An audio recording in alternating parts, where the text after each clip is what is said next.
मैं आम तौर पर सेलिब्रिटीज को निशाना बनाने से थोड़ा परहेज करती हूँ, क्योंकि ये कई बार आसान आलोचना का शिकार हो जाते हैं।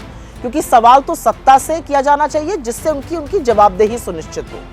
लेकिन जब ये सेलिब्रिटीज आरएसएस जैसी एक संस्था की तारीफों में पुल बांधते हैं, जो मेरे देश में नफरत की आग फैलाती है, लोगों को बांटती है, आजादी में कोई योगदान नहीं करती, तो ज्वलंत मुद्दों पर इन सेलिब्रिटीज की चुप्पी पर सवाल उठते हैं।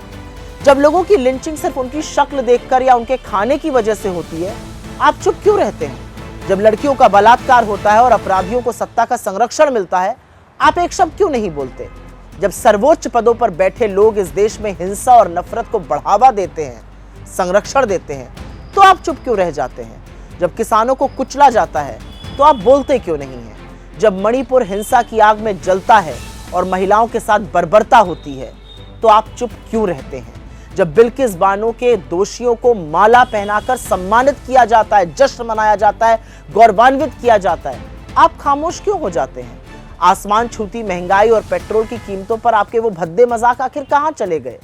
रुपया लगातार गिरता जा रहा है और आपको इससे कोई फर्क नहीं पड़ रहा। अब इस देश में गंदे पानी से लोगों की मौत हो रही है, पर आप नहीं बोलते हैं।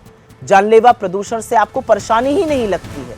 असलियत तो ये है कि खुले गड्ढों में गिरकर इस देश के युवाओं की मौत हो रही है और आपको जरा सा भी गुस्सा नहीं आता। कैसे नहीं आता?